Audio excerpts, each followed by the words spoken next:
Israel Adonai Eloheinu Adonai Echad. Shema Israel Adonai Eloheinu Adonai Echad. Escuta, Israel, o Senhor é nosso Deus, é o Senhor. Escuta, Israel, o Senhor é nosso Deus, é o Senhor. Bom dia, pessoal. Graça e paz, né? Para mim não ficar devendo, né? Se der bom dia para um e graça e paz para o outro, dá problema, né? Bom dia e graça e paz. Amém. Vamos lá, né? A mais um episódio da nossa jornada, do nosso estudo do livro do Êxodo. Hoje, nós vamos estudar o capítulo 24, tá bom? Lembrando da responsabilidade que a gente tem que ter para estudar a Bíblia, não escolhendo textinho que a gente quer, mas seguindo realmente a sequência e tentando tirar o máximo de proveito de tudo. Semana passada foi meio comprido e, ao mesmo tempo, assim, poucas informações relevantes para a aplicação nossa no dia a dia, mas vamos seguir, vamos ver o que Deus tem para nós hoje. Estudo do Êxodo, capítulo 24. Vamos orar primeiro. Deus, nós queremos te agradecer por essa manhã, por estarmos aqui reunidos ao redor da tua palavra. Precisamos da orientação do teu Santo Espírito para que tu nos leve além da letra.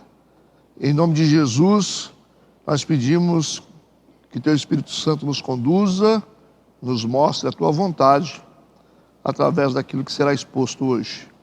É o que nós te pedimos em nome de Jesus. Amém e amém. Vamos lá, Êxodo capítulo 24. Vamos ler alguns versículos. Na minha Bíblia aqui tem um temazinho. Deus manda Moisés e os anciãos subir ao monte. Ok? Na verdade, esse capítulo trata da formalização do pacto de Deus com o povo de Israel. Vocês viram que nós fizemos uma explanação da lei, os detalhes da lei, né? Esmiuçamento da lei em detalhes, né? Foi até um pouquinho exaustivo, né? E agora, depois que a lei foi exposta ao povo, exposta de forma oral, né? Agora nós teremos aqui o fechamento do acordo. Nós teremos aqui o fechamento do pacto da aliança. Para vocês entenderem a sequência lógica de Deus. Ele expôs a lei. Você vê que a lei foi lida ali para o povo. Moisés fez aquela narrativa dos detalhes, né? Não matarás, não adulterarás. Falando até dos animais, né? O animal que foi encontrado, o animal caído, como você deve tratar o seu inimigo. Depois de ter a lei exposta, a lei foi exposta, agora vai ter o termo de assinatura do acordo. Esse é o primeiro pacto que a nação de Israel vai fazer, formalizada com Deus. Né?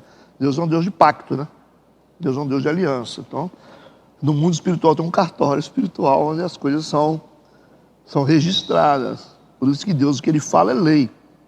Deus dá a palavra, ele cumpre a lei, como se ele tivesse assinado o termo no cartório. Lembra lá do Abraão? Quando fez um pacto, Deus fez um pacto com ele. Os animais foram partidos, Deus passou no meio, todo mundo lembra disso.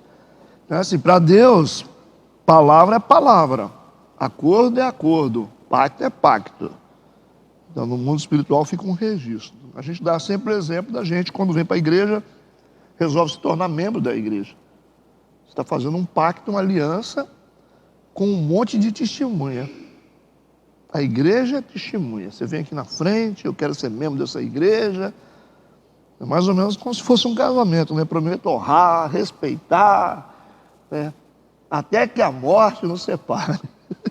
Até que o arrebatamento nos leve. Mas, infelizmente, algumas pessoas não têm essa responsabilidade de pacto. Isso é muito ruim para um povo que não entende o significado de aliança. Se você quiser entender Deus, você tem que entender de aliança e tem que saber o que significa fazer uma aliança. Aprender a honrar compromissos e alianças. Coisa que a igreja precisa aprender um pouco mais. Então vamos ler alguns versículos aqui. Versículo 1. Depois disse a Moisés, depois da exposição, né, na lei e tal, sobe ao Senhor tu e Arão, Nadab e Abiú, e 70 dos anciãos de Israel, e adorai de longe. Só Moisés se chegará ao Senhor, mas eles não se cheguem, nem o povo suba com ele. Veio, pois, Moisés e contou ao povo todas as palavras do Senhor e todos os estatutos. Então o povo respondeu uma voz e disse, todas as palavras que o Senhor tem falado, faremos. Moisés escreveu todas as palavras do Senhor e levantou-se pela manhã de madrugada e edificou um altar ao pé do monte e 12 monumentos segundo as 12 tribos de Israel. E enviou alguns jovens dos filhos de Israel, os quais ofereceram holocaustos e sacrificaram ao Senhor sacrifícios pacíficos de bezerros. E Moisés tomou a metade do sangue, a pôs em bacias, e a outra metade do sangue espargiu sobre o altar. E tomou o livro da aliança e o leu aos ouvidos do povo, e eles disseram, tudo o que o Senhor tem falado, faremos e obedeceremos. Então tomou Moisés aquele sangue, espargiu sobre o povo e disse, eis aqui o sangue da aliança que o Senhor tem feito convosco sobre todas essas palavras. E subiram Moisés e Arão, Nadab e Abiú, e 70 dos anciãos de Israel, e viram o Deus de Israel, e debaixo dos seus pés havia como que uma pavimentação de pedra de safira que se parecia com o céu na sua claridade. Tá bom, até aí, para a gente poder entender a introdução. Então vocês já sabem que vocês estarão hoje diante de um capítulo que trata da formalização da lei de Deus com a nação de Israel. Esse é o dia do acordo, esse é o dia de assinar aqui o termo de compromisso com Deus, ok? Então vamos aqui para o versículo 1. Depois disse a Moisés, depois de quê? Depois da exposição, depois da leitura dos detalhes, né, o que significava a lei de Deus para os homens, os termos. Deus disse, sobe ao Senhor. Quem, né? Tu, Moisés, né? E Arão, Nadab e Abiú, e 70 dos anciãos de Israel, e adorai de longe. A gente tem que entender aqui que Deus disse aqui essas palavras a Moisés, logo após a entrega dos 10 mandamentos. Certo? Depois que entregou os mandamentos para ele, através de uma exposição oral, deu detalhes da lei, Deus disse, sobe ao Senhor, vai diante do Senhor. Quem? Tu, Arão, Nadab e Abiú, e 70 dos anciãos de Israel. Então esse é o estabelecimento da aliança nacional com o povo de Israel. Uma aliança nacional. Os representantes aqui, pela formalização dessa aliança, os caras que são responsáveis por essa formalidade, são Moisés, de uma forma assim, não está explícito, mas Josué está aqui dentro, tá? Vocês vão ver mais adiante. Josué andava muito com Moisés, então ele tem uma posição aqui. Então aqui aparece na lista essas pessoas, mas o Josué está junto disso aqui. Ele diz, sobe ao Senhor tu e Arão. Nós temos aqui o Moisés, o Arão, que é o irmão dele, é um sacerdote. Como representante, nós temos o Moisés como líder, o líder máximo, né? O líder geral. Tem o Arão e Nadab e Abiú, que são os filhos dele, são 3 sacerdotes. Então a gente tem a classe sacerdotal aqui, representando a nação de Israel. na formalização da lei, e 70 dos anciãos de Israel. Os anciãos aqui são chefes das tribos, ok? Chefe das tribos e famílias de Israel, que foram líderes no Egito. Vocês lembram lá do conselho de Jetro? Estão lembrados? Quando ele disse: Moisés, o cargo está pesado para você, então escolhe aí 70 homens. Lembra dessa história? As tribos estão organizadas com suas lideranças. Então nós temos aqui 70 anciãos, por isso que algumas igrejas chamam a liderança de anciãos, não é porque é velho, certo? Mas é porque tem mais maturidade espiritual para poder liderar o povo. Esse aqui é o significado. Não adianta você ter uma pessoa mais velha que não é líder. São as pessoas mais maduras espiritualmente, e geralmente essas pessoas mais maduras eram pessoas mais velhas, porque o que se espera das pessoas mais velhas é mais maturidade espiritual, certo? Se espera, né? Você tem um menino é uma coisa, agora você tem um homem aí de 50, 60, 70, uma mulher, à medida que vai ficando mais velho, isso pelo menos é o que todo mundo espera, que haja mais maturidade a partir da idade que vem. Mas infelizmente a gente vê aí meninos maduros e pessoas mais velhas como criança. Então a gente vê que há uma disfunção nisso aí, né? Infelizmente. Porque quem viveu mais, viu mais coisas, teve mais experiência. Mas saber se juntou as experiências para poder crescer é outra coisa. Uma coisa é você ter experiência e juntar essas experiências para você ser uma pessoa melhor. Outras coisas é você continuar sendo nanico espiritualmente. A gente se vê, né? À medida que a gente vai envelhecendo como cristão, a gente vai mudando alguns valores. A gente não faz birra por algumas coisas mais. É a maturidade, né? Então, nós temos aqui um grupo, né, responsável pela formalização dessa aliança. Nós temos o Moisés como líder geral, repetindo, Arão, Nadab e Abiú eram os sacerdotes, e os 70 anciãos, que eram os chefes das tribos e famílias de Israel, que foram líderes no Egito. Okay? E através deles que Moisés se comunicava com o povo. Então, Moisés não tem como comunicar, falar com o povo, as coisas assim. É muita gente. Lembra lá, né? Quanta gente que saiu lá do Egito. Não é meia dúzia de gente. Você precisa de ter uma liderança que espalhe as notícias. Tudo bem até agora? Vamos então agora para o versículo 2.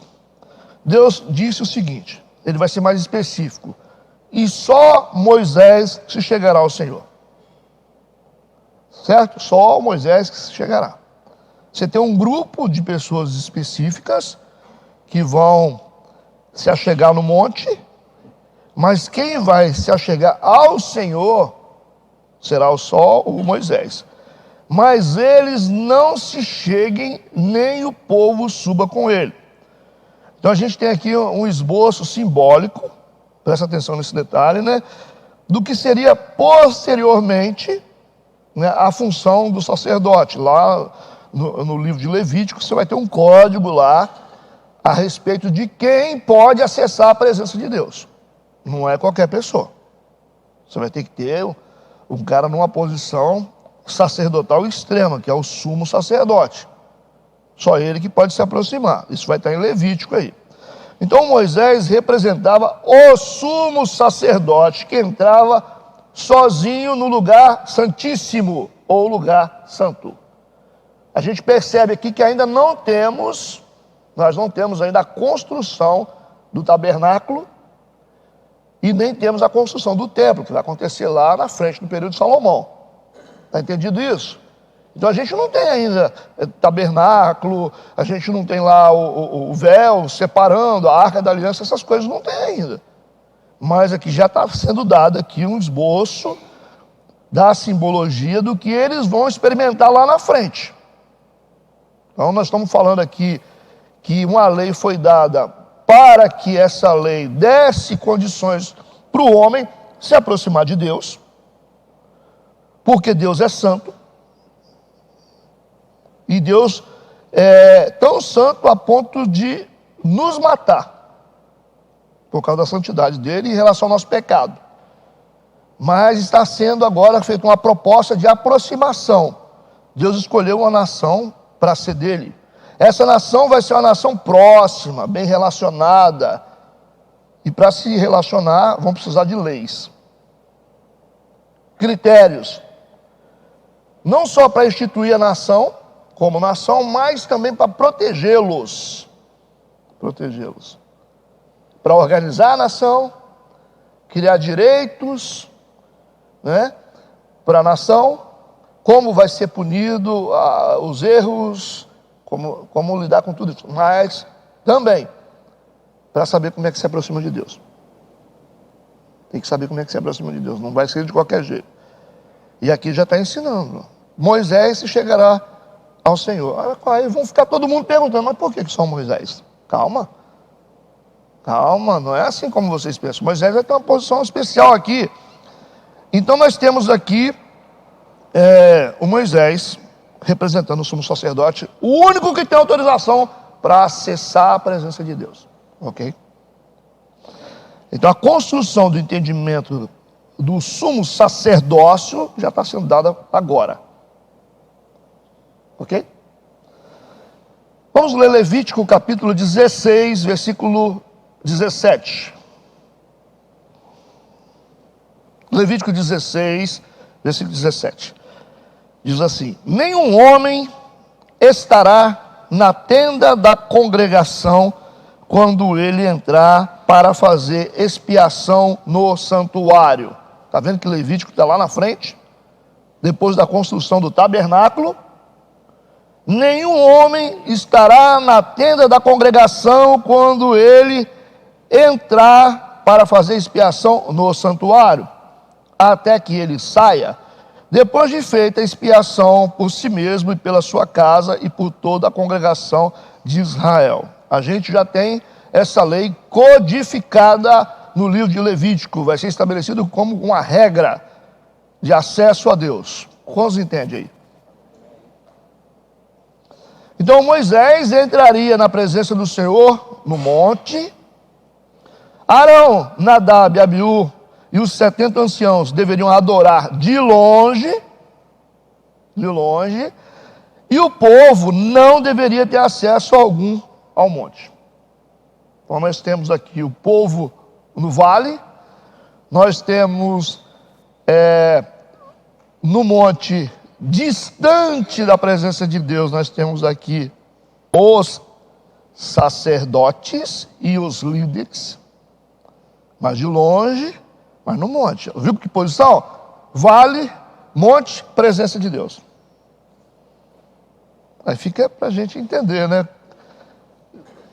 Então tem um povo no vale, tem um povo no monte, mais longe da presença de Deus, adorando de longe, e tem o Moisés face a face com Deus, né? É igual você vê lá nos 3 tipos, né, ou 4 tipos de poder ou de fé que aparece naquele momento que os discípulos estão atravessando o mar e o mar fica revolto. Jesus manda entrar no barco, né? Lembra disso? Você tem uma multidão que está na praia, representa as pessoas que estão com os pés no chão, na terra, é a maioria. Ok? Não é a maioria que está lá fora? E essa maioria estão com os pés em terra firme. Gostam de ter os pés em terra firme. E o que é que eles fazem? Eles estão atrás de cura, pães e peixes. Eles só buscam isso. Coisa da multidão aqui, né? A multidão não é assim? A multidão gosta só de pão, peixe e milagre. Se você tem uma igreja que oferece pão, peixe, que tem a ver com as coisas materiais, né? Uma igreja que oferece pão, peixe, milagre, a igreja vai ficar cheia de gente. A maioria, né? A igreja que oferece para o povo aquilo que o povo está querendo, é a maioria. Então, aí você vê que os níveis de fé são diferentes. Então você não precisa ter muita fé para você ser multidão. É só você querer pão, peixe e milagre. Vem buscar o meu milagre. Né? Aí você tem o segundo nível de fé. que você vai ver que é a fé dos discípulos que entram no barco. Jesus fala, entra no barco. Eles entram. Então você já tem um nível maior de fé. A gente chama de fé ministerial. O primeiro nível de fé, que é a fé da multidão que está lá na praia com os pés no chão, esperando peixes, cura, pães, a gente chama de fé natural. Fé natural. A maioria das pessoas tem. E a fé ministerial já é um grupo menor.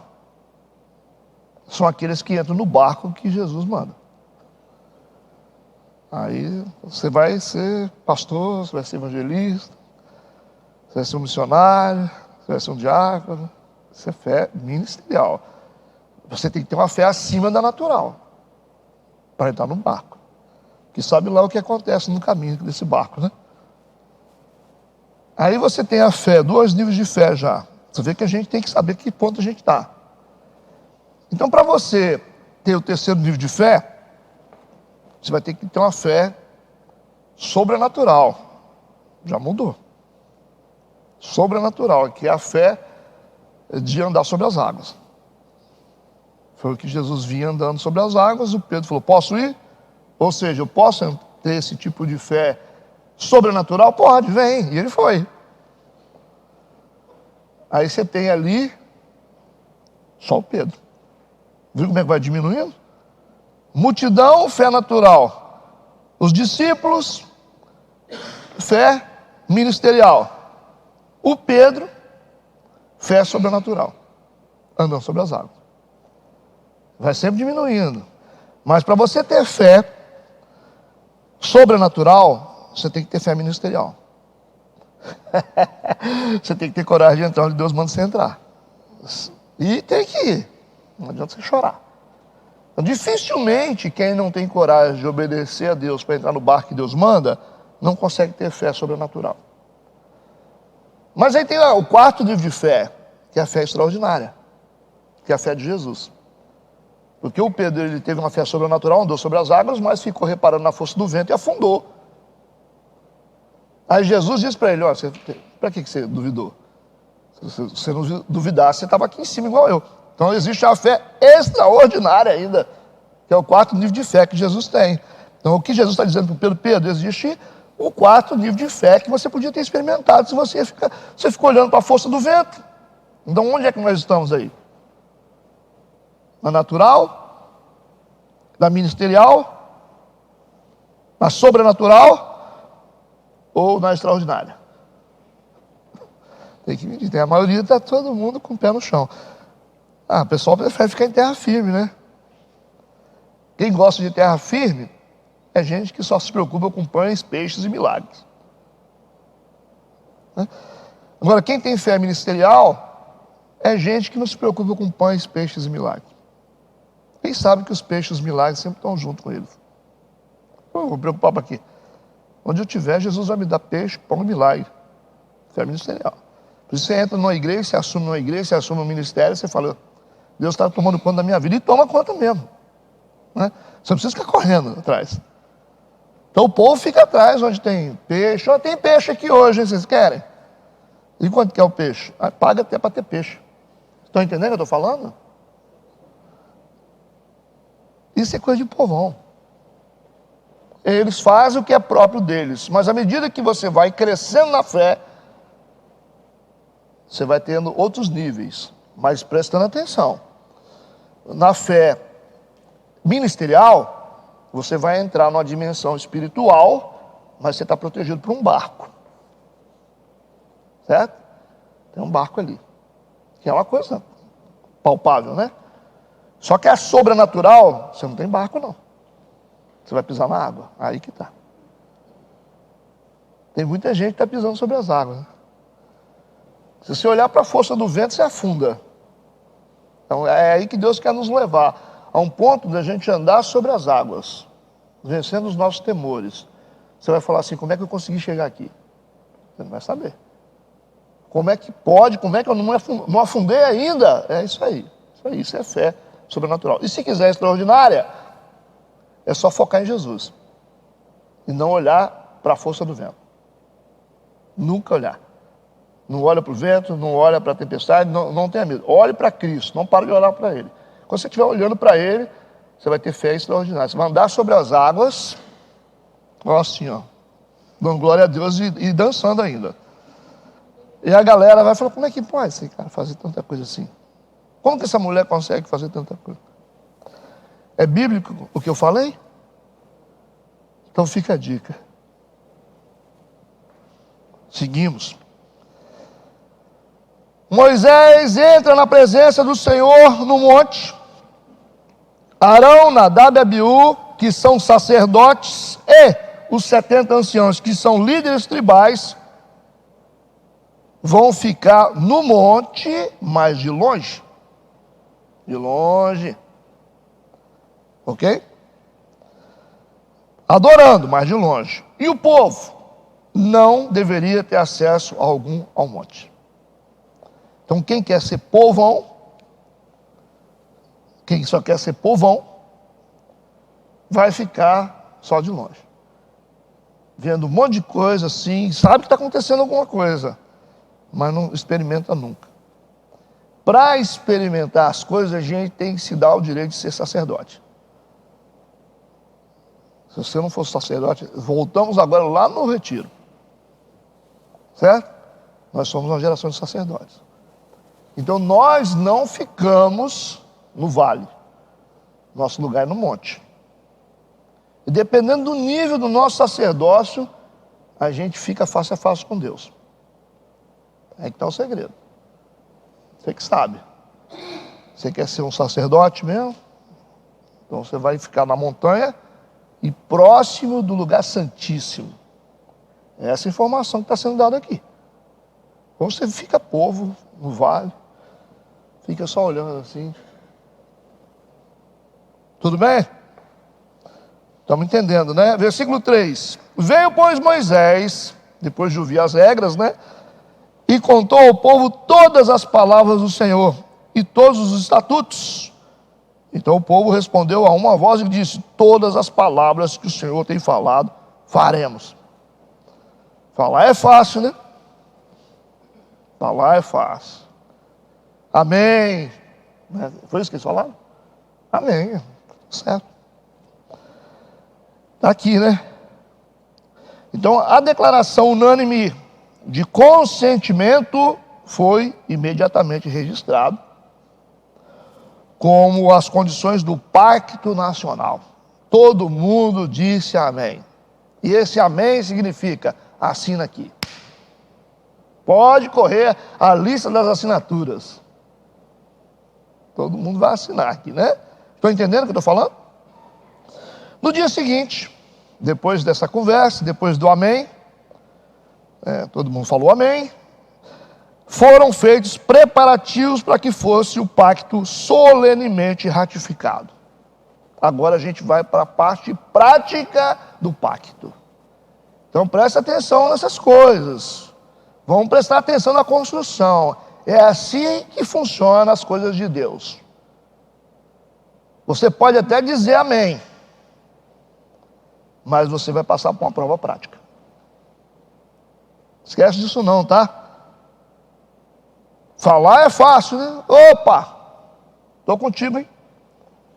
Pedro falou assim, né? Ó, todo mundo pode desistir do Senhor. Eu nunca vou desistir. Nunca vou te deixar. Pedro falou isso? É mesmo, Pedro? É, Pedro. Eu orei por você, Pedro. O diabo queria te peneirar, hein? Queria peneirar você, porque... E eu orei por você. Quando você se converter, Pedro, ele disse. É duro isso, né? Estava andando com Jesus. Faz o mesmo com seus irmãos. Ora por eles. Para que o diabo não peneire eles. Então, às vezes, nós temos uma vida espiritual teórica. A teoria é fácil. Difícil é a prática. É igual fazer prova de trânsito, né? Passei, pastor, na primeira prova. Qual? Teórica. Vamos para o trânsito. Aí envolve, bota a mão no volante, irmão. Agora não é... nós temos muita teologia aqui na cabeça. Esse é um problema de igreja. Tem muita gente que sabe demais, mas faz muito pouco. Porque acha que a vida é só teórica.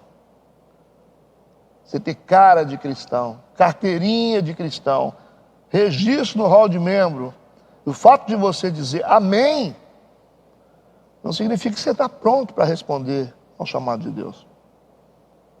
Então Deus testa a gente. Deus vai testar você no perdão, você vai perdoar realmente seu irmão. De vez em quando nós estamos passando por isso. Se a gente aguenta o tranco, se a gente sustenta a nossa relação no casamento. Não é assim? De vez em quando chega gente perto de mim e fala assim, pastor, estou pensando em separar. Eu falo desobediência. Por quê? Desobediência. Simples assim. Não adianta. Aqui na igreja fica cheio de gente aí que já casou 5 vezes, visitando, mas eu vou falar sempre. Desobediência. Pode ser quem você for, desobediência. Certo? Porque a Bíblia diz que não pode, Deus abomina o divórcio. Pastor, mas o mundo mudou. Deus não mudou não, gente. O princípio de Deus não mudou não. O princípio de Deus é irrevogável. Não muda. Não adianta você achar que alguns valores podem mudar. Mudam. Agora, princípios espirituais, tá de brincadeira, não tá não? Não adianta achar, não, mas como é que você vai fazer com esse monte de negócio que está acontecendo agora? Não, a gente não vai fazer, a gente vai continuar falando. A gente vai continuar falando. E quem não gostar, então, quem tiver mal no casamento, dá um jeito de colocar o joelho no chão e a cara no pó e pedir uma intervenção divina. Certo? Por quê? Porque nós não somos donos da nossa vida mais. Nós fomos comprados. Então, Jesus pagou o preço por nós, preço de sangue. A gente não é dono da nossa vida. Então, Jesus é o caminho, a verdade e a vida. Não existe vida fora dele. A gente tem que obedecer ele. Esse é um acordo feito. Que pelos nossos pecados, a gente já estava entregue na mão do diabo. Todos pecaram. E todos estão destituídos da glória de Deus. Foi isso? Essa era a sentença. Assinada pelo justo juiz. Aí Jesus vai lá e paga a nossa conta. Pagou ou não pagou? Preço de sangue. E a partir desse pagamento, nós não somos donos da nossa vida. A gente deve a Ele. A nossa vida pertence a Cristo. Então quem está achando que tem vida própria, está perdido. Você está enganado com o Evangelho. Nós não temos vida própria. Não temos. A gente não tem liberdade mais do que a gente pensa, não. Por isso que Paulo diz, ele sempre disse isso. Eu sou escravo de Cristo. No bom sentido. Né? No bom sentido. Eu sou prisioneiro. É isso aí. Então nós temos aqui a declaração unânime do consentimento em obedecer todas as regras da lei, registrado como condição de um pacto nacional, mas no dia seguinte serão feitos os preparativos para que o pacto fosse ratificado. Agora a gente vai formalizar. Tá bom? Prova teórica e prova prática. Versículo 4. Moisés escreveu todas as palavras do Senhor.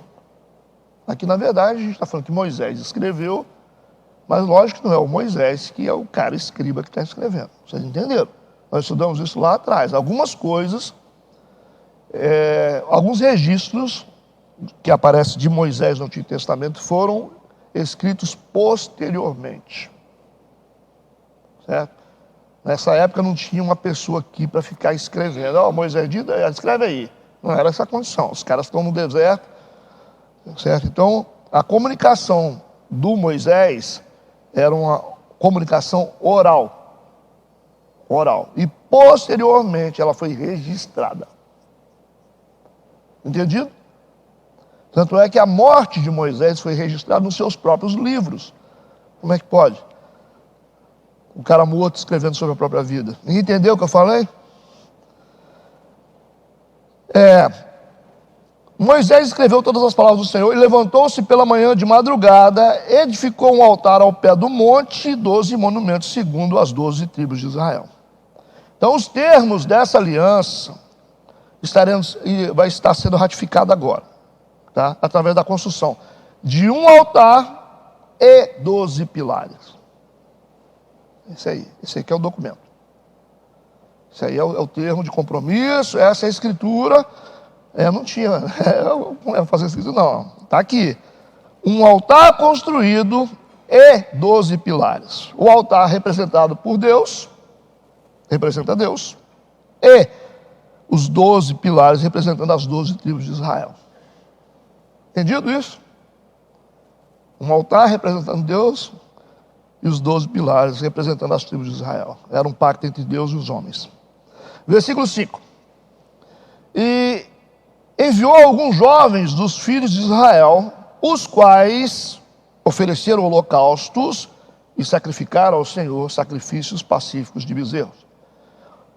Por causa dessa atribuição aqui, gente, a gente sabe quem são esses jovens. Eles não são jovens comuns, porque o ofício deles aqui, eles estão oferecendo holocaustos. Holocausto é oferta queimada. O cara oferece um sacrifício que é queimado inteiramente, certo?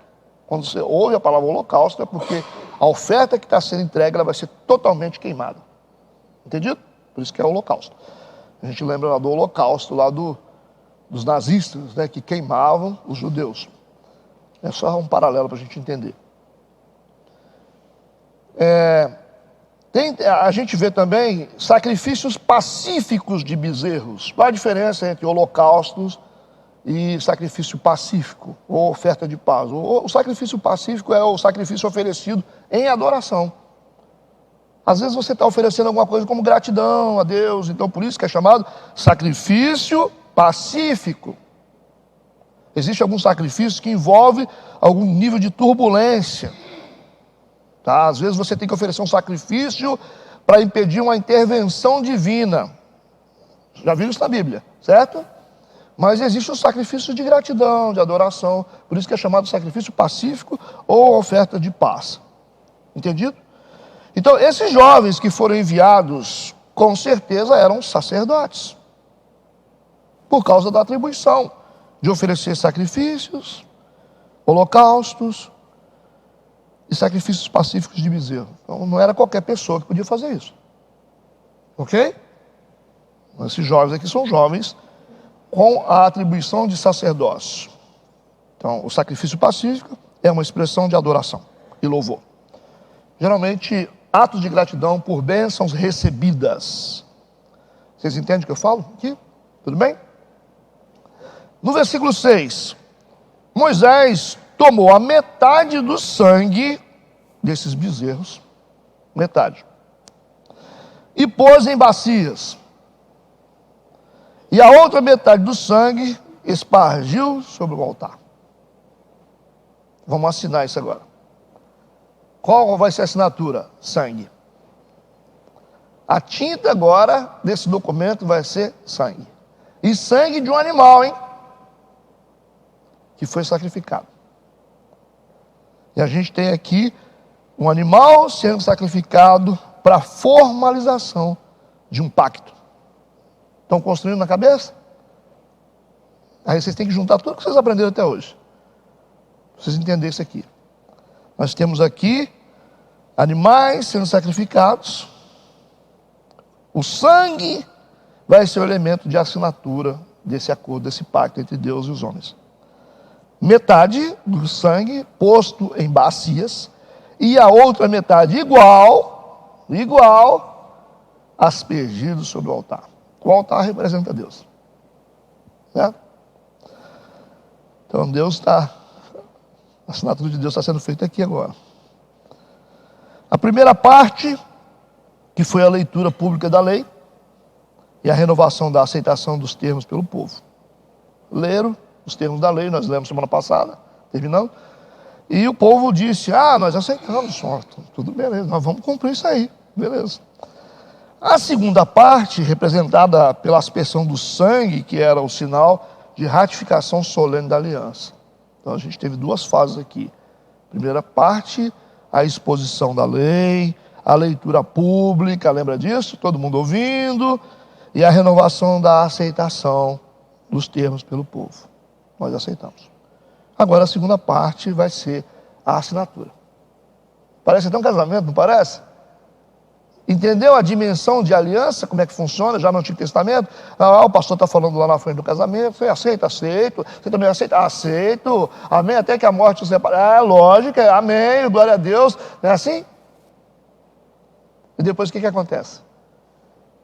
Então, eu os declaro marido e mulher, vamos assinar aqui o documento.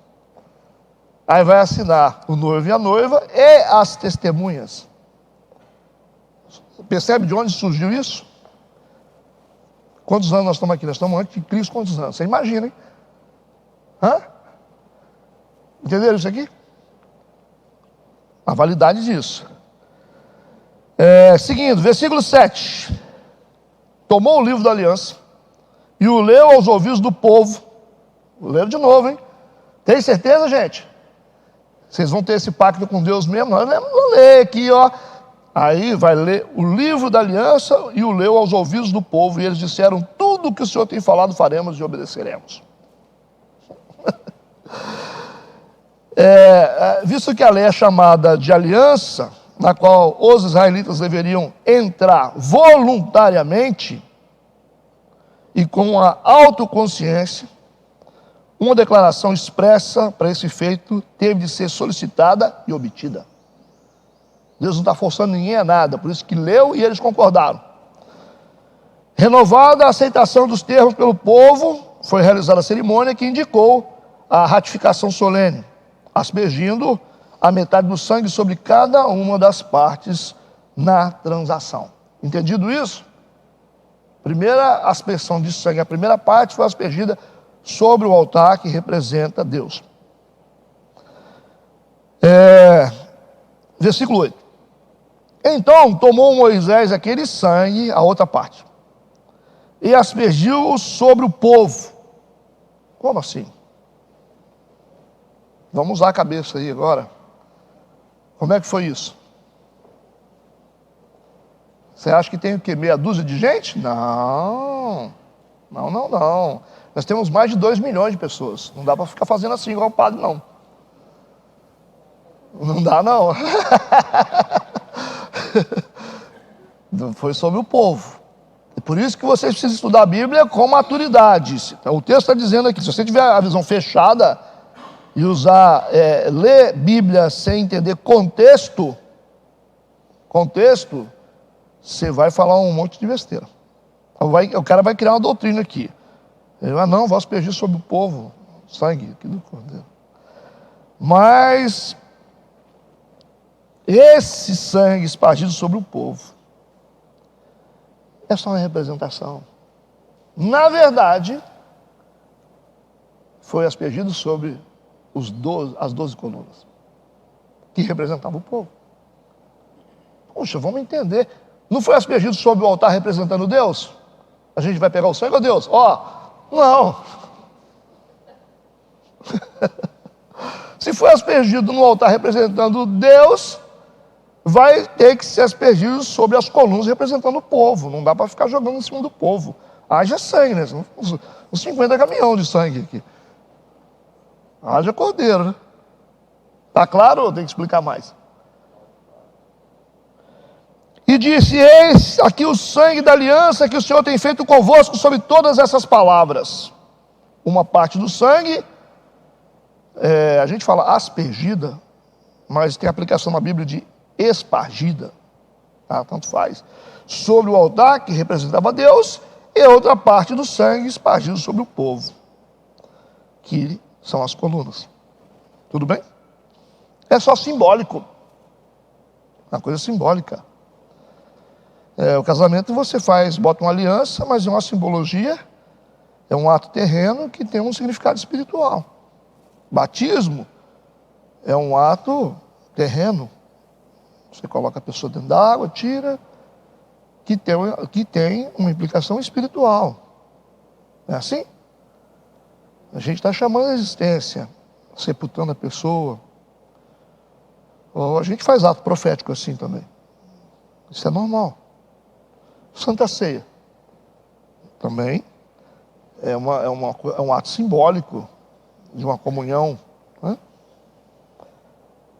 Então essa cena, vocês viram aí, né, jogando sangue sobre as 12 colunas e sobre o altar, foi profundamente impressionante e instrutiva.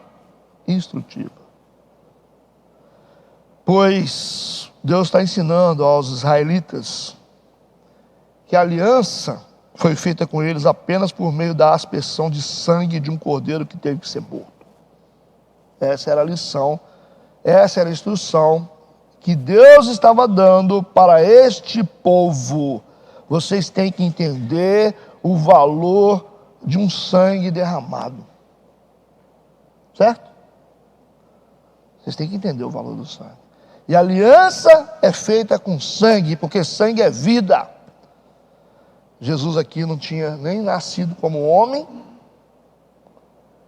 mas eles estão sendo ensinados lá atrás. Eles fizeram uma faculdade longa sobre Jesus, certo? Os judeus foram instruídos a respeito do ofício de Jesus Cristo como cordeiro sacrificial, mas os judeus não entenderam. Ninguém podia dizer assim, a gente não sabe de nada. Quando Jesus chegou, ele já estava formado. Porque Deus usou o Antigo Testamento inteiro para ensinar sobre Cristo. Ele disse, o fim da lei é Cristo. Não é isso? Eles tinham que entender sobre Cristo. Não foi empurrado na garganta deles. Está ensinando aqui. Vocês entenderam o poder do sangue para poder fazer pacto? Vocês entenderam o pacto que vocês têm comigo através de um sangue derramado? Vocês têm uma aliança comigo. Por que nós temos uma aliança com Deus? Porque o sangue foi derramado. Sangue é um elemento que liga o mundo espiritual com o mundo físico, gente. É isso. É um documento. Sangue é um documento. Por isso que o ocultismo usa tanto sangue derramado, sangue humano, sangue de animais, porque sabe que sangue liga o mundo físico com o mundo espiritual. Nós estamos numa dimensão física aqui. A gente não tem como acessar o mundo espiritual, entrar em outra dimensão espiritual, se não tiver uma chave de conexão. Entendeu? Entendeu o que eu falei? Por isso que os caras fazem pacto de sangue, baseado no que a Bíblia ensina. Então essa questão de pacto de sangue foi criado pela Bíblia, foi Deus que criou isso. O diabo só pegou isso para poder imitar, que ele é um imitador de tudo que Deus faz. Essa questão de altar, de sacrifício, isso tudo foi criado por Deus. Hoje você vê no ocultismo, satanismo, isso. Esses caras acessando o mundo espiritual das trevas através dessas coisas, esses elementos de pactos, que as pessoas fazem muitas coisas que a gente faz e acha que não tem implicação nenhuma, que é pacto, com motivação, sangue derramado com motivação. E a gente sabe que a Santa Ceia é o simbolismo do sangue que nos mantém conectados com o mundo de Deus. A Santa Ceia. Aquele suquinho de uva que vocês tomam ali, representa o vinho, né? Que é o sangue de Cristo. Por isso, quando nós tomamos, nós estamos consolidando a nossa conexão com Deus. A gente está fortalecendo a nossa aliança com Deus. Por isso tem que entender o que é. Por isso que a Santa Ceia é para quem está no pacto. É quem está na aliança. É um povo que foi separado para Deus. E a renovação da Santa Ceia representa que estamos ligados nele. É como se a gente estivesse confirmando as nossas assinaturas. Isso. Por isso que uma pessoa que não tem compromisso com Deus não pode participar da Santa Ceia. Porque não está envolvido no pacto. Se você tem uma igreja que não tem entendimento bíblico, não, a ceia é para todo mundo. Uma irmãzinha chegou aqui na igreja, a ceia é para todo mundo. Quem é você? Eu não te conheço. Sabe lá Deus onde é que você está? Você serve a Deus? Então não é para todo mundo. é para todo mundo que responde ao pacto. Porque eles disseram, nós aceitamos o pacto. Você aceitou o pacto, então vamos ratificar esse pacto com sangue. Quando nós tomamos a Santa Ceia, como a gente vai tomar hoje, né? Nós estamos ratificando um pacto.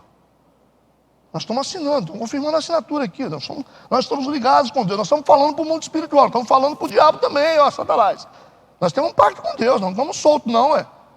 Não adianta você querer entrar na minha vida não, que eu tenho uma aliança com Deus vivo. Eu tenho um compromisso, é como se você fosse casado com alguém.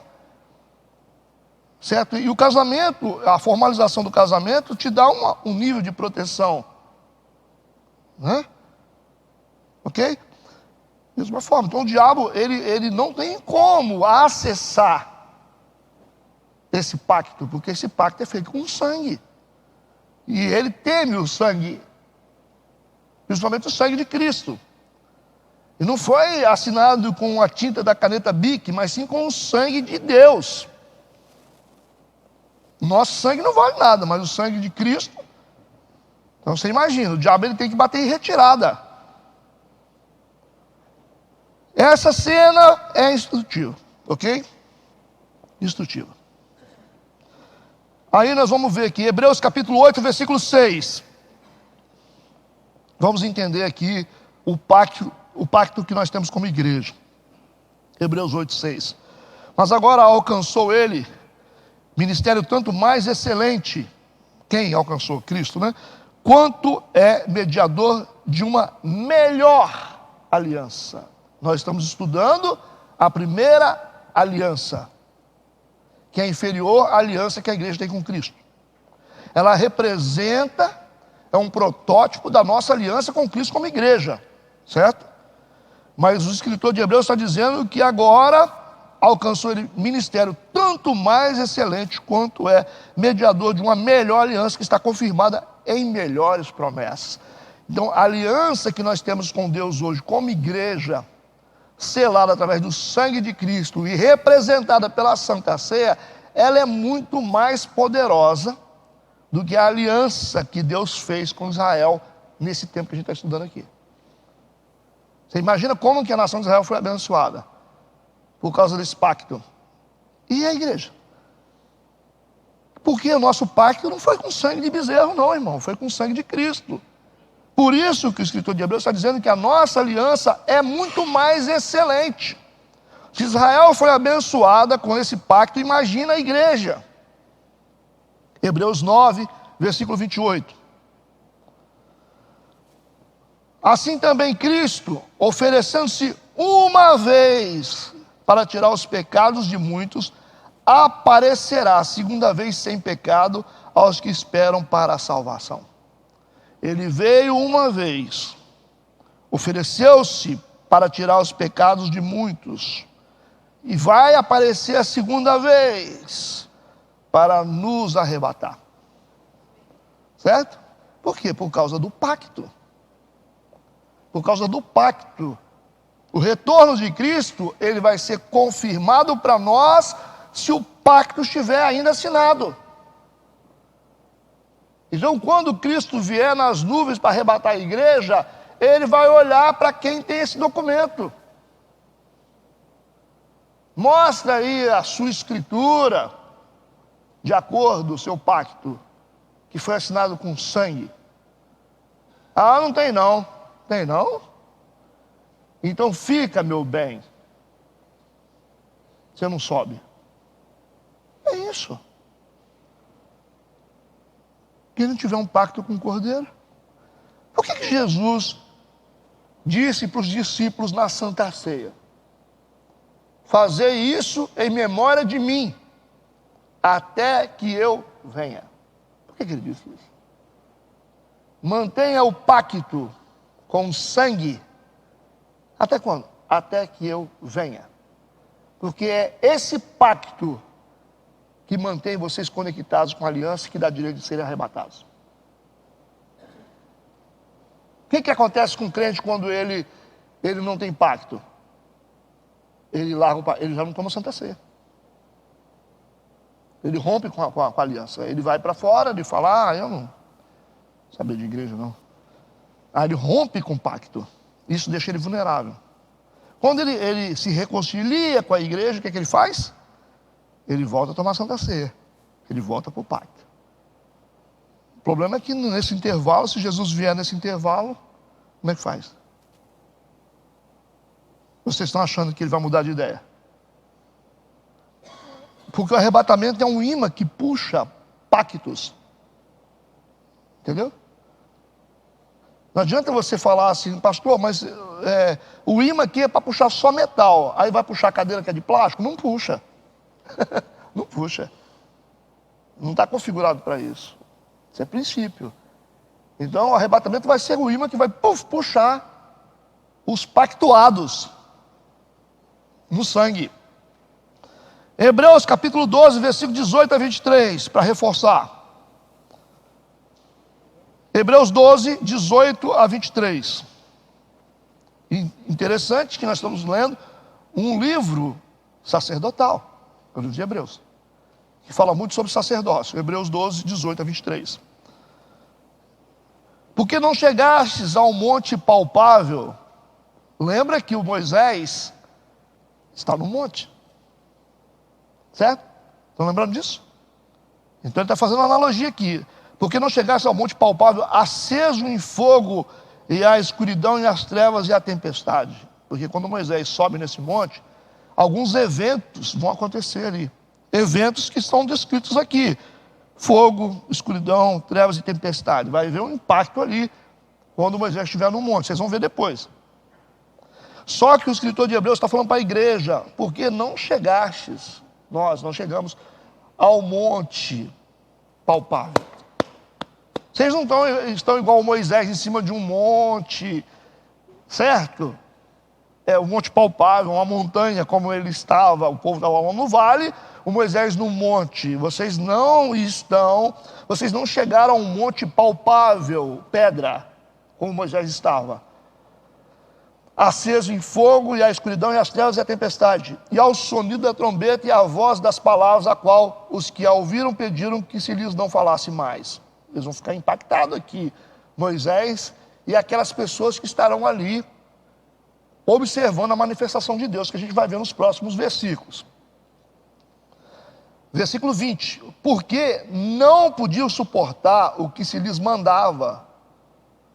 Se até um animal tocar o monte, será apedrejado ou passado com um dardo, porque ninguém podia subir, só Moisés. Lembra disso? Quando Deus disse, ninguém sobe. Quem vai subir é o Moisés. Quem estiver no monte adorando vai ser os sacerdotes e os 70 anciãos.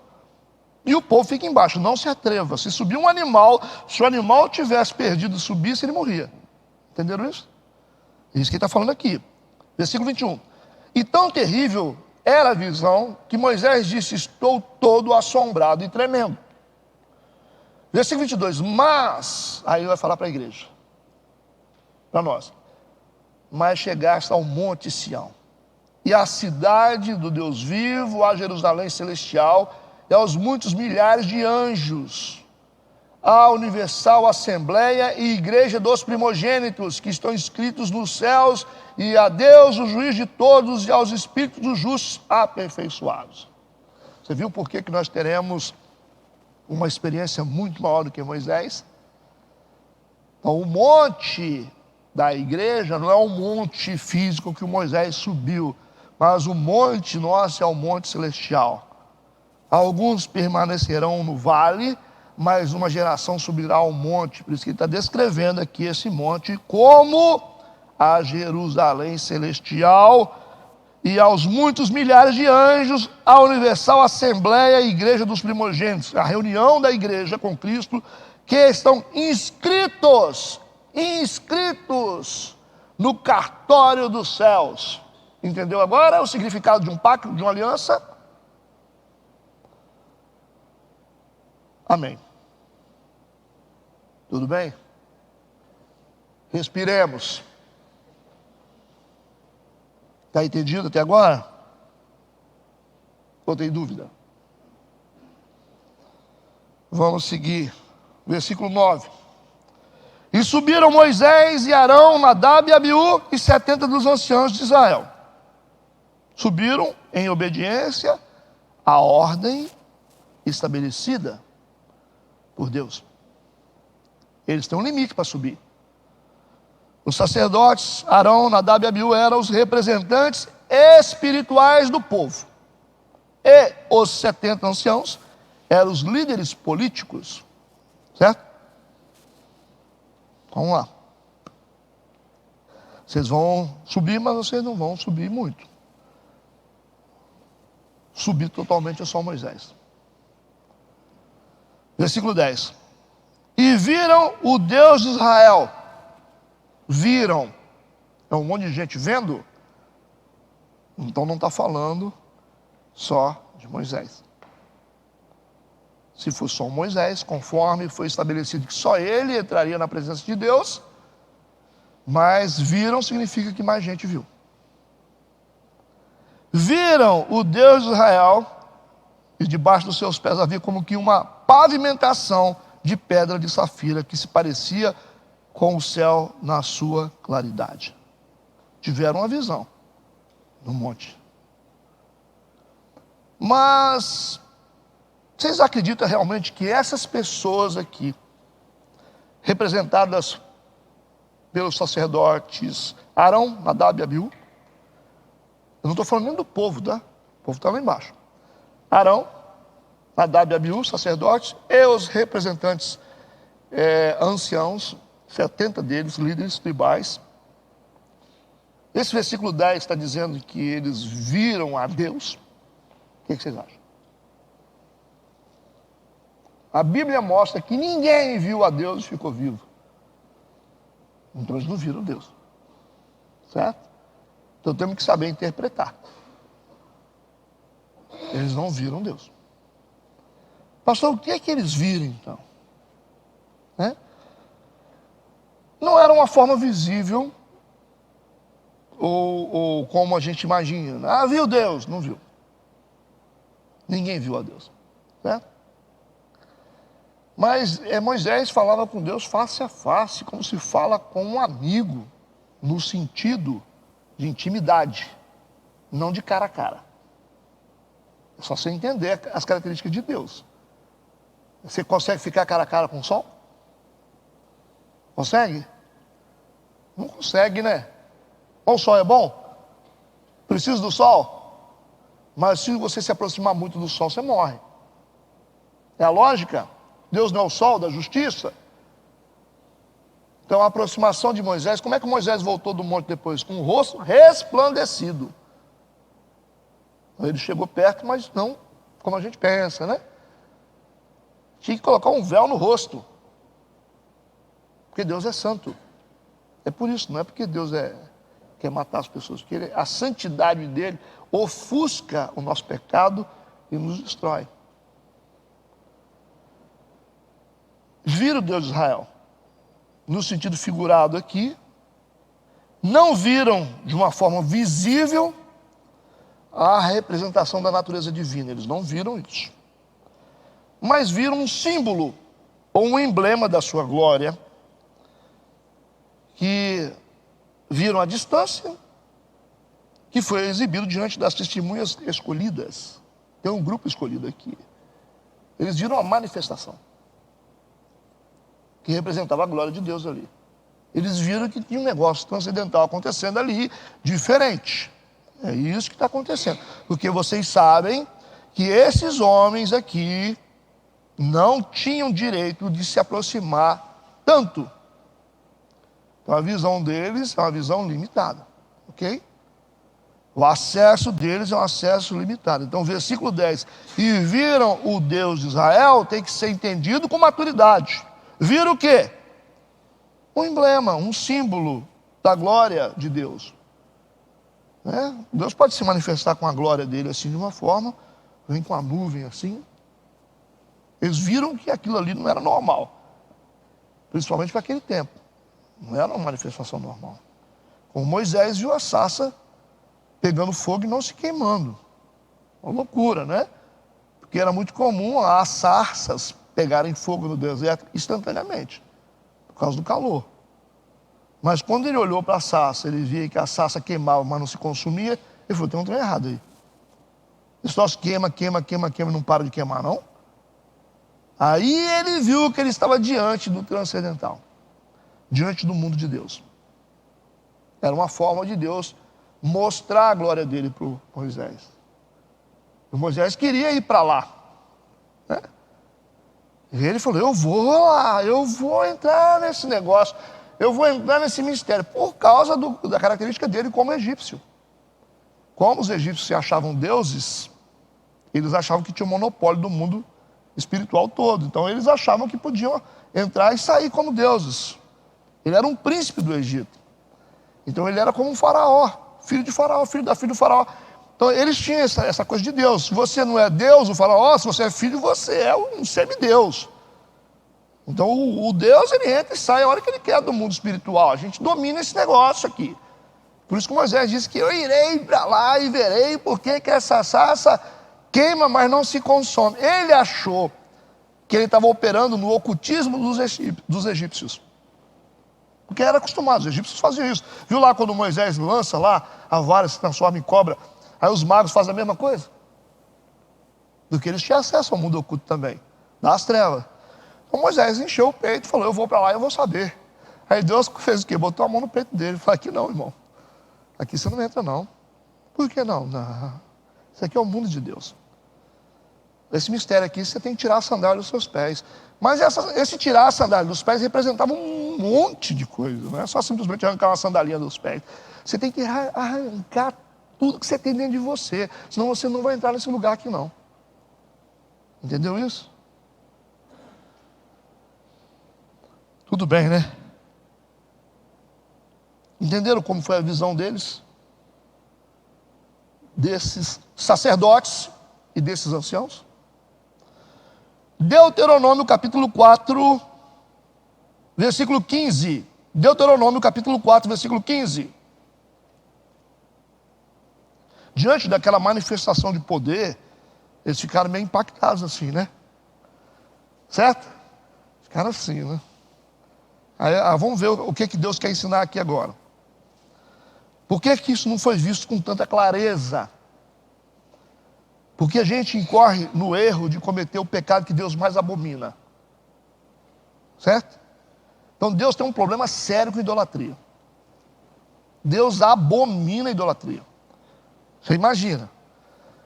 Então Deus está tomando muito cuidado. Então a manifestação de Deus para esses homens, essas pessoas aqui, foi limitada. Por isso que eles estavam numa posição geográfica diferente da montanha. Porque dependendo do nível de maturidade, você tende à idolatria. Entendeu? E aí Deus vai ter um cuidado muito grande. Porque se eles vissem alguma forma, o que eles iam fazer? Eles iam construir alguma coisa para adorar. Na hora. Esse é o problema. Visse alguma coisa. Não, nós vamos fazer aqui para a gente adorar esse negócio. Então essa questão de ver o mundo transcendental leva as pessoas à idolatria. Por isso que a libertação da idolatria é isso. Bendito os que não viram, mas creram.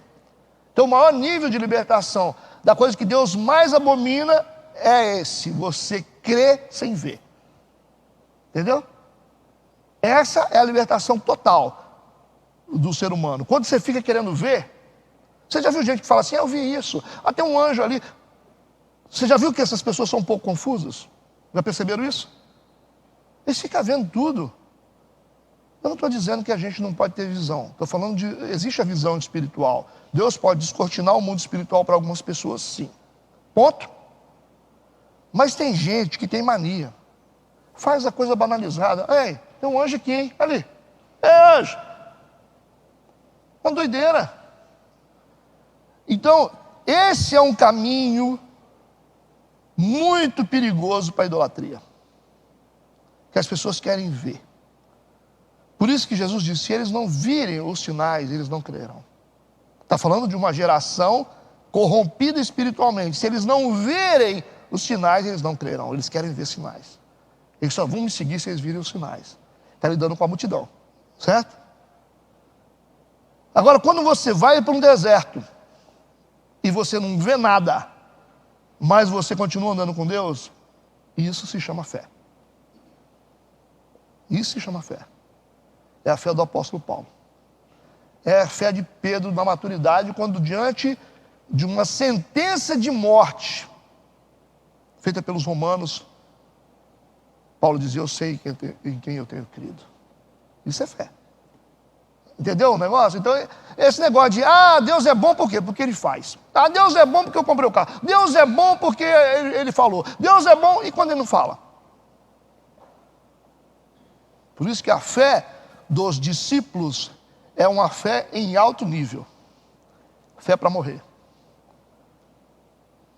Por isso que Paulo dizia: para mim, o morrer é lucro e o viver é Cristo.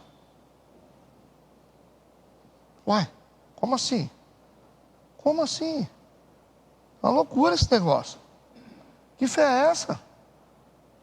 Uma fé que faz um cara, igual Abraão, levar o próprio filho para ser sacrificado e fala com Deus: eis-me aqui. Daniel para ser jogado na cova dos leões e vai para o quarto dele orar. Como assim? Isso é fé. Então, quando você quer muito ver as coisas, você quer, sabe? Você vai ver um monte de coisa, menos o real mundo de Deus. Agora, quando você crê em Deus, mesmo sem ver, você não vê nada. Mas você está ali firme na rocha. Você está enfrentando luta, mas você está ali na igreja. Aí você chegou no nível de Deus. Aí Deus está te confiando em grandes coisas. Aí o mundo transcendental real vai se desenrolar para você. Aí você vai ver coisas, você vai ver água saindo da rocha, você vai ver coisa doida. Você vai ver mar vermelho se abrindo, você vai ver coisa assim. Você não vai ficar vendo sinalzinho, não. Você não vai ficar vendo sinalzinho aqui, aquela coisinha, ai, melhorei da dor de cabeça. Deus é bom, né? Deus é bom. Tá vendo? Deus usou o irmão. Você vai ver coisa grande, você vai precisar de um mar ser aberto. Você vai ter que ser pai de uma grande nação. Ser pai de uma grande nação, isso é coisa para quem crê mesmo sem ver. Porque a fé é você ter a esperança e a certeza de coisas que você não vê. Você sabe que existe. Entendeu o que eu estou falando? Então, como é que nós estamos vivendo o Evangelho? Está distorcido. A igreja começa num movimento para fazer um monte de manifestação para provar que ela é poderosa. Você cria um povo vazio. O povo tem que ser ensinado a andar com Deus independente da circunstância. Se a gente está com grana, a gente está com Ele. Se a gente está sem grana, a gente está com Ele porque Ele é fiel. Aí esse povo é um povo forte. Agora vai ter a campanha aqui dos sinais aqui, aí vem todo mundo. E quando não tem, o cara começa a inventar. Ele começa a inventar. Então os artistas que inventam. Porque existe o povo que é usado por Deus. Existem os profetas de Deus. Mas existem os inventadores. Circenses, né? Aí começa. Aí vê a irmãzinha chorando lá, já começa. Aí vê o irmão sensibilizado, é assim, é uma psicologia barata e rasteira. E aí o Espírito Santo já sai do lugar. Já fica todo mundo na carne, porque Deus é um Deus de ordem. Deus não é Deus de confusão. Então se você cria um ambiente desfavorável, o Espírito Santo vaza. Lembra que o símbolo do Espírito Santo é uma pomba, porque ele se vai facilmente. Não retire de mim o teu espírito. Então você tem que manter um ambiente saudável. Você coloca um pássaro aqui, você vai ver, você espanta ele, cara. Por isso que ele é representado como um pássaro. Porque se você não conservar um ambiente saudável, ele não fica. O Espírito Santo é muito sensível. É uma força muito sensível. É quando ele vê confusão, falta de ordem, quem profetiza? Profetiza, então o outro se cale. O outro se cala. Não é assim? Senão ele sai. É uma loucura. Você quer ver doideira? É quando você pega e vai orar. Eu fui orar uma vez com um irmão. Né? Aí eu falei, pessoal, vou fazer uma oração aqui, vocês vão concordar. É assim que funciona. Se a gente for levantar um clamor, é uma coisa. Vamos levantar um clamor, todo mundo orando. Quando alguém ora, todo mundo presta atenção na oração do cara e concorda. Rapaz, eu comecei a orar por um cara, Aí uma mulher, Deus, que não sei. Eu falei, irmão, você ora, eu oro, não tem condição. Não tem condição, como assim? Que confusão é essa? Não sou eu que vou orar? Se eu vou orar, você vai concordar, você vai dar o amém. Agora todo mundo abrindo a boca, ninguém está entendendo nada. Eu falei, ou você ora, eu oro. Eu fiz isso uma vez numa visita, né? Acho que o pessoal que estava aí, alguém estava, Dudu, acho que estava nessa visita antiga. Uma irmã, eu ia orar, a irmã, aí eu ia orar, a irmã, ela abafava a minha voz. Eu falei, irmã, pelo amor de Deus, se eu estou orando aqui, você concorda com o que eu estou falando, você não pode ficar orando em cima das minhas palavras. Aí ela ficou assim, saiu da igreja. Aí passou uns meses, voltou para a igreja de novo. Aí voltou, né? Ficou aí. Cara, é uma loucura esse negócio, isso é uma confusão terrível. E a única coisa que você não vai ter é o Espírito Santo. Deus é um Deus de ordem. Então, o ambiente, a atmosfera, atrai a presença do Espírito Santo.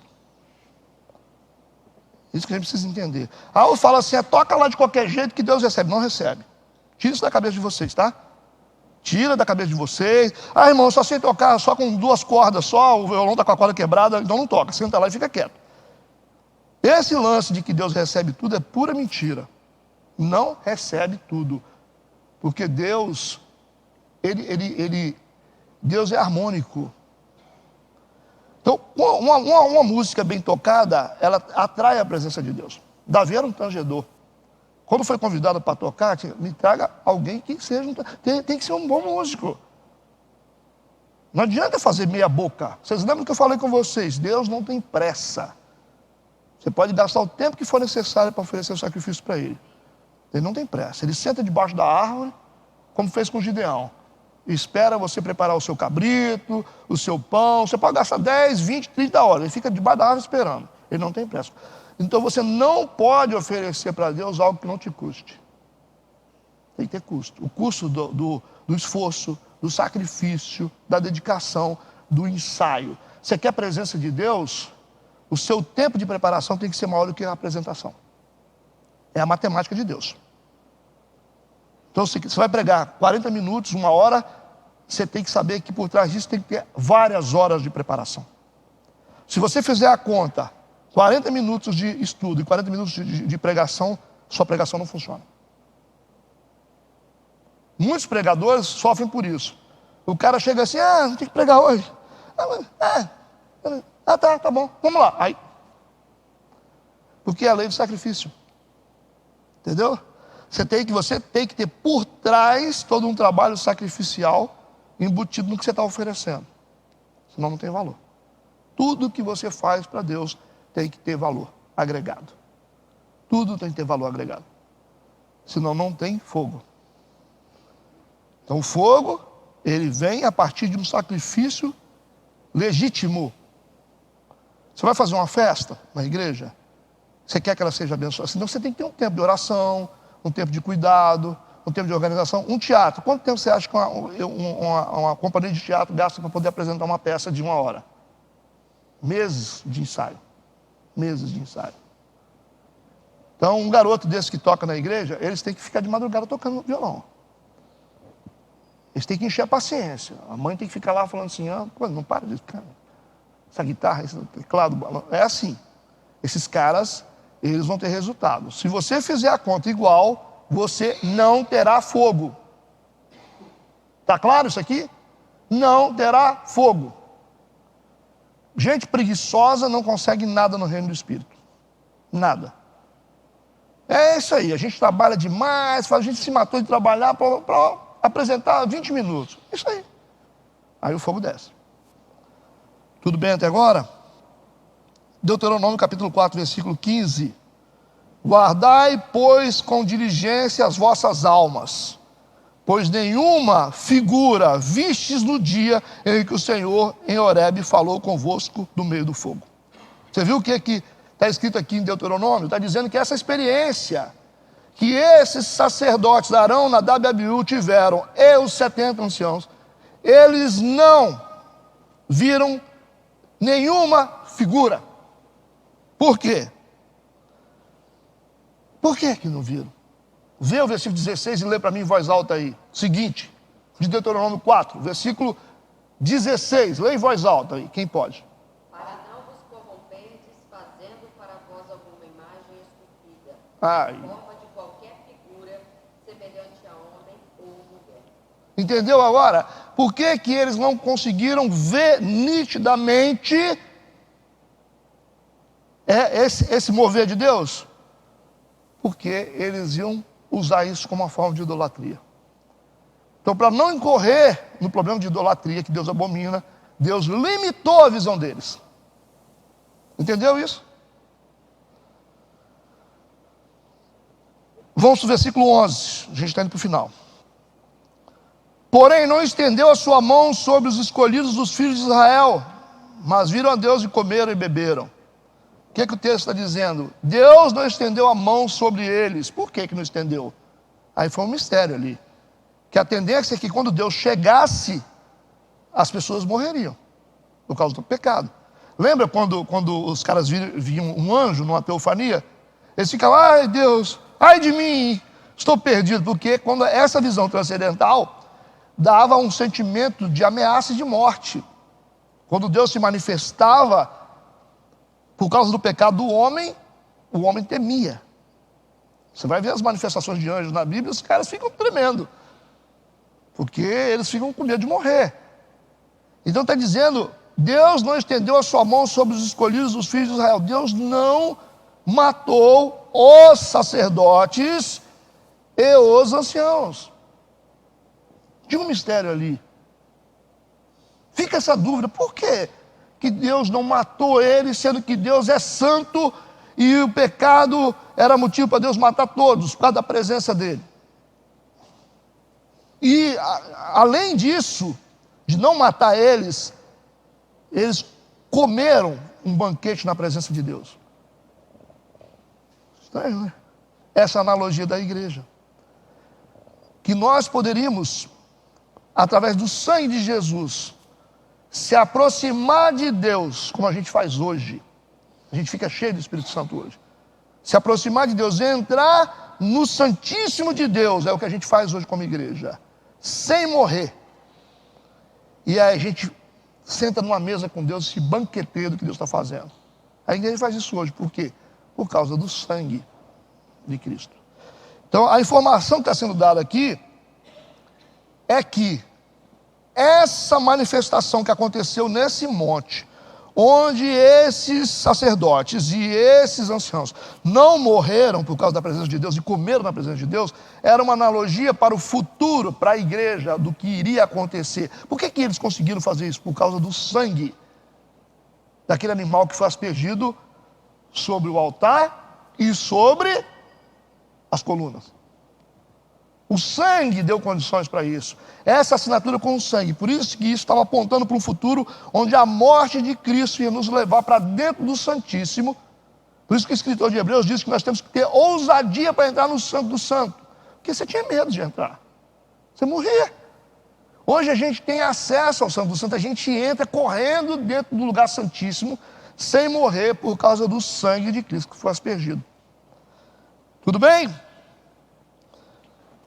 Por isso, que esse significado do sangue, dando condições para aproximar de Deus e banquetear diante de Deus. Tem um banquete. Através do sangue derramado, o comer e beber, que é a tipologia da Santa Ceia. Versículo 12. Então disse o Senhor a Moisés, sobe a mim ao monte. Moisés, sobe a mim ao monte e fica lá. E dar-te-ei as tábuas de pedra e a lei e os mandamentos que tem escrito para os ensinar. Os 10 mandamentos já haviam sido falados, deveriam ser dados agora em forma permanente, escritos na pedra, pela mão do próprio Deus. Ok? Versículo 13. Levantou-se Moisés com Josué, seu servidor. Entendeu por que Josué está na cena? Ele não apareceu no versículo inicial, mas o contexto prova que ele estava ali. Levantou-se Moisés com Josué, seu servidor, e subiu Moisés ao monte de Deus. Então, através dos versículos, do versículo 2, que a gente leu no início, também a gente entende que o acesso do Josué também foi limitado. Josué provavelmente ficou junto com os anciões e junto com os sacerdotes. Entendeu?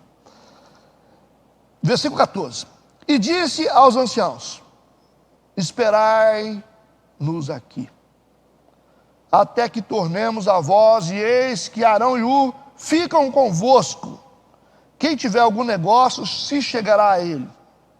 Então o povo estava embaixo, como se estivesse no átrio exterior. Imagina o tabernáculo que tinha o átrio exterior, tinha o lugar santo e o lugar santíssimo. 3 compartimentos foram determinados a serem feitos na construção do tabernáculo: átrio exterior, átrio interior, que é o lugar santo, e o lugar santíssimo, que era santo do santo. Esse lugar santíssimo era separado, vai ser separado por um véu, lembra? Só o sumo sacerdote podia entrar. O povo ficava lá fora, os sacerdotes ficavam no lugar santo, que é o lugar intermediário, e o sumo sacerdote entrava no lugar santíssimo. Nós temos 3 classes aqui de divisão. Da mesma forma que foi feito no período de Moisés. Moisés na presença, os sacerdotes e os anciões no estado intermediário e o povo no vale. Entendeu ou não entendeu? O que Deus está fazendo? Ele já está construindo na mente deles o tabernáculo, o lugar de acesso a Deus. Ele falou assim: eu vou ensinar vocês a se encontrar comigo. Moisés no monte, na minha frente. Os sacerdotes no monte, só em adoração, mas longe do lugar principal. E o povo no vale. O povo fica lá. Já é uma subdivisão. Ok? Então nós estamos vendo aqui, o povo está embaixo, como se estivesse no átrio exterior do tabernáculo ou do templo. Os anciãos no lugar santo, junto com os sacerdotes. E Moisés como um tipo de Cristo no Santo dos Santos. Ou como um tipo de sumo sacerdote. Está construída a ideia aqui na cabeça de vocês? Por que vocês estão aprendendo isso? Agora. Por que vocês vão ter que entender o tabernáculo lá na frente? Por que Deus estava instruindo o povo de Israel assim? Porque eles teriam que entender o tabernáculo lá na frente. E posteriormente entender de Jesus lá na frente. A função de Jesus como sumo sacerdote. E aí a gente também tem uma coisa interessante, que nós somos divididos corpo, alma e espírito. Nós temos 3 dimensões. Nós temos 3 compartimentos. Nós temos o corpo, que é o átrio exterior. Nós temos a alma, que é um estado intermediário entre o átrio exterior e o Santíssimo, que é a alma. E nós temos o Espírito que representa o Santíssimo. Entenderam isso? Vou repetir? Nós temos corpo, alma e espírito. O corpo é a parte externa, é o átrio exterior, onde fica o povo carnal. A alma é a área dos sentimentos, que representa um lugar intermediário, representado pelo lugar santo, certo? Que é o átrio interior. E nós temos o espírito, que é o lugar santíssimo, ou lugar santo, onde só o sumo sacerdote pode entrar. Quando você quer mudar a vida de uma pessoa, como é que você transforma a vida de uma pessoa? Você tem que entender essas dimensões. Porque o sumo sacerdote, o que ele fazia? Ele entrava, ele passava pelo povo, passava pelo lugar santo, atravessava o véu e ia para o Santíssimo. Não era assim? E aí lá ele tinha oferecido sacrifício na entrada. Lá ele ficava face a face com Deus, do lado da arca da aliança, e o perdão dos pecados de todo o povo que estava lá fora era estabelecido através da presença de Deus junto ao sumo sacerdote. Entendeu isso? Quando o sumo sacerdote saía vivo de lá de dentro, o povo, nós fomos perdoados. Aí ficava tudo beleza. Isso era chamado do ano da expiação. Acontecia uma vez por ano que toda a nação de Israel era obrigada a ir para o templo para que os pecados fossem expiados. Só que para o sumo sacerdote entrar no lugar santíssimo tinha que ser morto um cordeiro sem defeito na entrada. O sacerdote enfiava a mão no sangue do animal, sentia aquele asco do sangue na pele dele, representava o pecado do povo. Nisso o sumo sacerdote entrava com um sininho pendurado, amarrado por uma corda, e se ele morresse na presença de Deus por causa do pecado, ele era arrastado para fora, só os cacos dele. Quando ele morreu, acabou, pode puxar. Já era. Então o sumo sacerdote era o único cara que entrava lá no lugar santíssimo diante da arca. Vamos voltar ao entendimento, corpo, alma e espírito. Como é que Deus restaura? Agora eu vou dar um vou dar um manjar para vocês agora. Como é que Deus restaura a pessoa? Primeiro ponto, palavra. A palavra é como espada de 2 gumes. E como é que ela faz? Ela separa o quê? Juntas, medulas. O que está dizendo? A palavra de Deus, ela entra no homem, atravessa a parte dele física, passa pela alma e chega lá no espírito. Essa é a função da palavra. Por isso que a palavra vem antes de toda a restauração. Quando você vê o cara conversando muito fiado e não tem Bíblia, você pode correr porque não vai sair nada.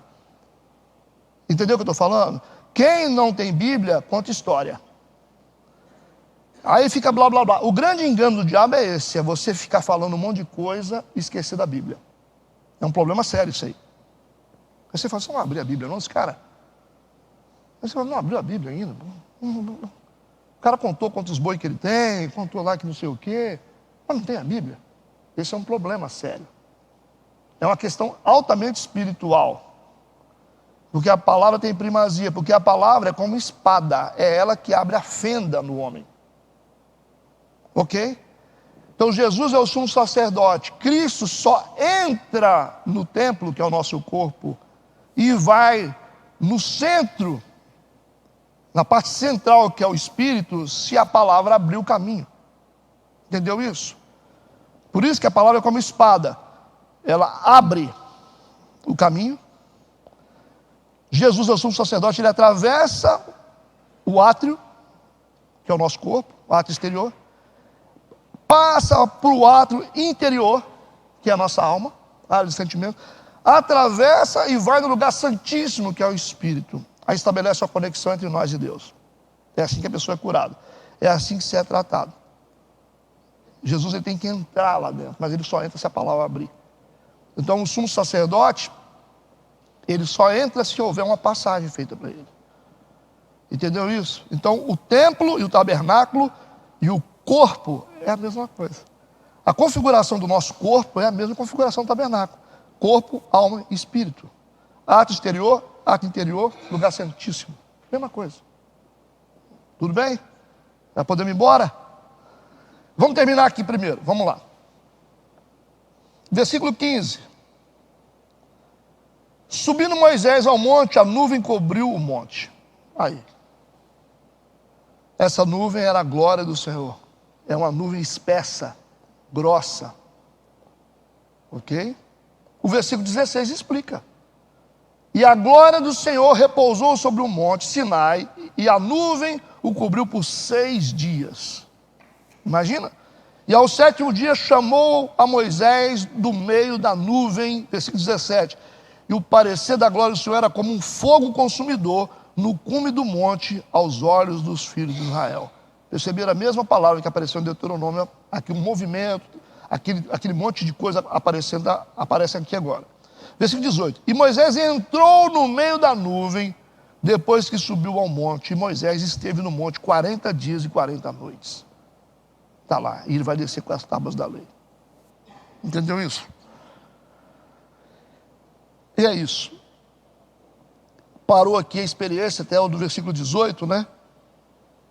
Para a gente entender como que foi entregue, como foi feito o pacto. Importante, o sangue do cordeiro. A garantia do acesso sem morrer foi dada através do sangue que foi aspergido, entendendo que Cristo, morrendo na cruz, o sangue dele é um documento que nos dá acesso direto a Deus, sem passar por intermediários. Por isso que ele disse, eu sou o caminho. Qual o caminho? Caminho para dentro do tabernáculo. Eu sou a verdade é a palavra e a vida. E por isso que hoje a gente tem acesso. Você está na igreja aqui, você pega e clama a Deus, busca, daqui a pouco você está cheio do Espírito Santo. Está orando em línguas, você está feliz, você tem dons, você tem profecia. Por quê? Isso é coisa do Espírito, é fruto do Espírito, essas coisas boas que vão surgindo no meio da gente. Por que a gente tem esse acesso sem morrer? Por causa do sangue de Cristo, que assinou o pacto. Deus tem um pacto com a gente por causa do sangue de Cristo. Nos deu acesso. Nós, na verdade, deveríamos morrer por causa do nosso pecado. Mas o fato da gente não morrer não significa que a gente tem que ficar folgado, não. Então, nós temos, assim, uma graça e um favor sobre nós. Não é porque nós somos perfeitos. É porque o sangue de Jesus pagou nossa conta. Então, assim, nós temos hoje, o cara se arrepende, o cara está ali fora, ele matou, roubou, ele fala, eu quero aceitar Jesus.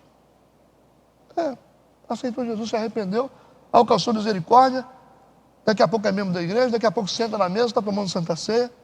Uma loucura. Por isso que esses caras subiram, ficaram diante desse mover transcendental e ainda teve um banquete para eles. Por causa do sangue do Cordeiro. Entendido? Aberto a perguntas. Só uns minutinhos, vamos lá. O número de Deus, né? Então, ele precisaria ainda de 6 dias de qualificação para só... De envolvimento com essa glória. Sim. Tem muitas informações aqui dentro, né? Dá para a gente ficar o dia todo aqui. Realmente, o número 6, tudo que está escrito na Bíblia tem um sentido. Nada é por acaso, né? E o repouso da glória de Deus durante 6 dias tem um sentido de preparação, né? De colocar ele no nível superior. Afinal, a missão do Moisés não foi uma missão muito fácil, né? Não foi uma missão fácil. Tanto é que Moisés Deus teve que sumir com o corpo dele, para não virar um instrumento de idolatria. Moisés foi tão usado por Deus, teve um papel tão importante, porque o Moisés, ele é uma tipologia de Deus. Você vai ver na Bíblia que Deus fala, eu te farei como Deus sobre o faraó, maiúsculo. Então ele era um representante legal de Deus. Deus falou assim, ó, eu sou estará com você, o que você falar vai ser eu falando. Então ele foi como Deus diante de faraó, porque faraó representa Satanás, que aprisiona, escraviza, né? Então era uma luta entre Deus e Satanás. Então Moisés tem uma representação muito forte. É um cara que teve a experiência de Moisés diante de Deus, falava com Deus como se fala com um amigo, falou assim, se o senhor não libertar, ou o senhor não poupar esse povo, risca o meu nome do livro da vida. Só um cara muito íntimo pode falar isso com Deus. Ele falou com Deus, tira o meu nome do livro da vida, se o senhor for condenar esse povo. E Deus poupou o povo por causa disso, dessa palavra. E aí, quer dizer, se o corpo de Moisés fosse achado, você vê que o próprio Satanás estava procurando o corpo de Moisés. Olha que coisa interessante, né? No livro de Judas, ele procurando o corpo de Moisés para tornar uma forma de idolatria, para endemoniar o povo. Só que aí o Miguel não deu conta, né? Ele estava contendendo. Aí ele falou, o Senhor te repreenda. O próprio anjo Miguel falou, o Senhor te repreenda. Por quê? Por tanta fúria que o diabo estava atrás do corpo de Moisés. Mas o Senhor escondeu o corpo de Moisés. Se achasse o túmulo de Moisés hoje, quantas muçulmanos e cristianismo, todo mundo ia peregrinar para lá. Você vê que loucura, né? A Arca da Aliança, se achasse. A Arca da Aliança, tem até um filme, né? Caçadores da Arca Perdida. Se achasse a Arca da Aliança, você está maluco. O diabo ia deitar e rolar. Você vê que Deus, ele preza tanto essa questão, né, dele ser único, ele não suporta idolatria. A ponto de esconder o corpo de Moisés e esconder a Arca da Aliança. Você só vê isso nos apócrifos, né? Que Jeremias escondeu a Arca da Aliança e apagou as pegadas dele para ninguém achar. Sabe lá Deus onde está essa arca. Você imagina o que representa uma arca dessa hoje? Não é por causa do ouro, não. Por causa da representação. Se essa arca tivesse aqui no mundo... tem igreja aí que constrói arca de madeira aí, pinta de amarelo, o pessoal fica, todo mundo bota a mão e cai pelo chão. Essa é uma operação maligna, essa é uma operação de Satanás. Você está entendendo? Como se Deus esconde uma arca, o povo vai construir arca dentro da igreja? E templo construído? Como a Igreja Universal fez um templo, se o templo foi destruído. Então assim, É uma coisa terrível, idolatria. Tem sumo sacerdote dentro da Igreja Universal. E o pior de tudo, você não sabe. Tem crente que vai lá visitar ainda. Essa é a parte pior. E fica batendo foto lá dentro, assim, mostrando no Instagram. Eu falei, aí acabou em nada mesmo. Eu falei, eu acabei em nada, porque eu estou ensinando. Rapaz, que loucura. Não é questão, pastor, mas é bonito aquele lugar. Não estou falando disso. Só que existe uma implicação, porque o templo, se fosse ser construído, teria que ser construído pelos judeus. O brasileiro não tem monopólio de construção de templo, para começar. E aquilo ali é uma forma de você pegar um dinheiro que poderia ser gasto ajudando pessoas com fome, carentes, propagar o reino de Deus, uma coisa pomposa, com tudo que Deus ele condena. Trazendo de volta a arca, templo, sumo sacerdote. Só falta agora matar cordeiro. Diz que vão voltar a matar. Jesus olhou para o templo e disse assim, eu vou destruir em 3 dias, eu reconstruo esse templo. Ele estava falando dele, do corpo. E foi destruído. Tem que pagar para entrar, né? Você conhece a sagacidade do diabo, que sempre tem um precinho por trás embutido. Aí eles mandaram para mim ontem um negócio, não sei o que, aperfeiçoamento espiritual de homens. A irmãzinha mandou para mim no celular, pastor, esse curso é maravilhoso, tal. Olhei assim, entrei, aí tem o preço lá. Tudo é pago agora, tudo é negócio agora. Você recebe de graça, você cobra. Ninguém dá de graça, né? Eu queria ver uma parte na Bíblia de Jesus cobrando. Eu queria. Uma parte só. Para a gente dizer assim que Jesus curava o enfermo e pedia dinheiro. Uma só. Não tem, né? E por que faz? Faz porque o povo paga. Paga por coisas que foram dadas de graça. Esse é o maior nível de corrupção espiritual que pode existir, é uma pessoa usar o dom para poder ganhar dinheiro. Isso é horrível, rapaz. Isso é terrível. Não anda a pé, não. Minha mãe que falava isso. É uma loucura. Vocês talvez estão curados disso já um pouco. Mas tem muita gente que precisa dessa cura. Misericórdia, gente. Idolatria. Misericórdia. Está aqui claro. Então assim, nós temos um trabalho muito forte para fazer.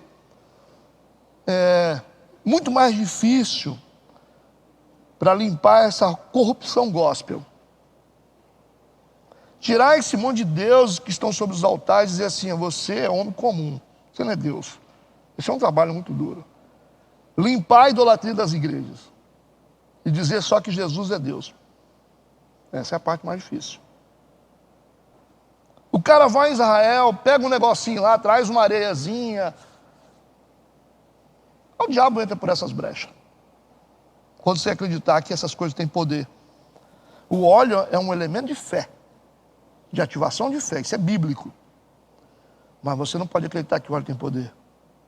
Você não pode acreditar nisso, por favor. Né? Não acredite nisso. Na verdade, não sei se eu estou certo, o óleo seria mais um ato profético. Sim. Para aquele momento. É igual a Santa Ceia. A Santa Ceia é um ato profético do momento. Eu posso, por exemplo, a gente está num retiro aqui. Deus respeita essas coisas, o ato profético do momento. Pessoal, é o seguinte, nós vamos aqui agora, vamos estar consagrando aqui essa água, nesse momento, como uma representação de um elemento tal. Pode acontecer, de você tomar e ficar bom. Porque é um elemento, é uma chave para ativar a fé. É uma chave para ativar a fé. Passou. Isso, é tudo bom, depende da atmosfera daquele momento, envolver, acabou tudo ali. A Santa Ceia é isso. Santa Ceia, você está ali, pão, suco de uva. Tomou, Santa Ceia. Está ali. Acabou a Santa Ceia, volta a ser pão, suco de uva novamente. Não adianta você levar para lá e falar assim, não, isso aqui a gente tem que guardar. Tem umas mulheres que ficam assim, não, isso aqui não pode. Aí o menino está lá, pede para tomar. Não gosto que menino fique aqui. Esses meninos vêm aqui querer comer por curiosidade. Não gosto. Banaliza. Levou o pão para lá na cozinha, sobrou o suquinho de uva. Deixa eu beber, deixa. Não adianta beber que achar que você vai ficar curado também, que não vai ficar. Aquilo é pão e suco de uva. Aqui é sangue, corpo de Cristo. Naquele momento. Batismo, ali é um sepultamento. Sepultou. Acabou o batismo, é outra coisa. Então, para momentos específicos, né, igual eu falo, coloca a mão no seu coração. É um ato profético. Um ato profético. Deixa Jesus entrar no seu coração. Isso é autorizado pela Bíblia. Você pode ver os profetas fazem isso. Agora, não pode dizer que aquela água lá, que aquele suco de uva lá, que aqui... poxa. Não, poxa, isso aí já é abuso. Isso aí já é fora do normal. Mas aí você vai dizer assim, pastor, mas eu coloquei uma pedra que eu ganhei no culto, botei em cima da minha televisão e Deus fez a obra. Não foi Deus que fez a obra. Você acessou o mundo espiritual das trevas, você recebeu um sinal. Você vai no espiritismo hoje, os caras se sentem bem. Você vai dizer, o cara vai ter uma experiência, sentir uma experiência de paz no meu coração, no espiritismo. Tendo contato com entidades malignas.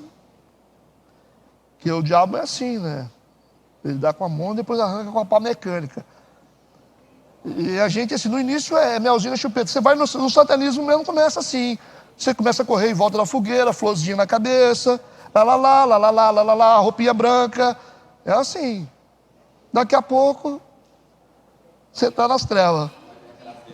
E se você for no espiritismo hoje, a experiência que você vai trazer de lá vai ser boa. Você vai falar assim, pô, eu me senti uma paz, rapaz. Falei com a mamãe que morreu há 10 anos. Não, o cara fala. Aí fala, mamãe, ei, mamãe, tudo bem, mamãe? Aí tal, não falei com a mamãe, chora. Falou com quem? Falou com o diabo. Isso é necromancia, isso é pecado, proibido. Quando você quebra um princípio, você legaliza a entrada de demônio.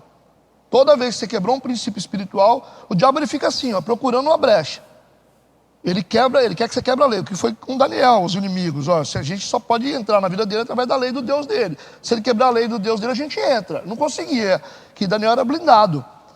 Então, quando ele acha uma brecha na lei, ele é legalista.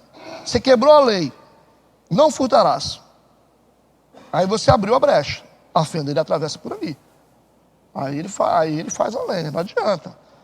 Ele vai procurar brecha na lei, ele é o promotor de acusação. Fica ali, né? Alguém levantou o dedo lá? É o gancho, né? Eles falam que você é médium. Se você tem uma dor de cabeça crônica, você vai no espiritismo e fala, você é médium. Você é mediunidade, tem que ser desenvolvida. No candomblé, você aprende a adestrar as entidades. Você tem a pombagira, que ela é uma entidade de prostituição, mas se você dominar, adestrar ela, ela trabalha para o seu bem. A ideia é essa, Exu Caveira, né? Exu Mirim, esses demônios adestrados. A ideia da Umbanda e da Quimbanda é essa. Você pegar essas entidades e domesticar elas para trabalhar a seu favor. Aí o cara fala assim, qual é a sua entidade?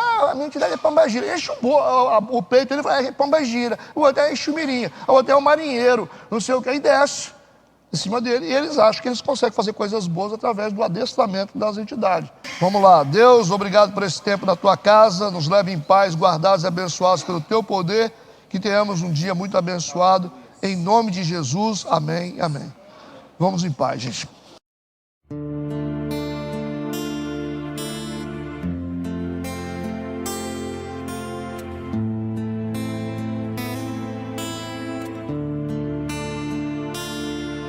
Shema Israel Adonai Eloheinu Adonai Echad.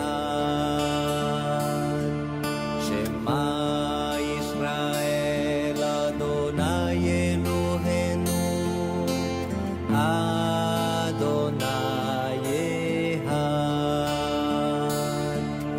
Escuta, Israel, o Senhor é nosso Deus, é o Senhor. Escuta,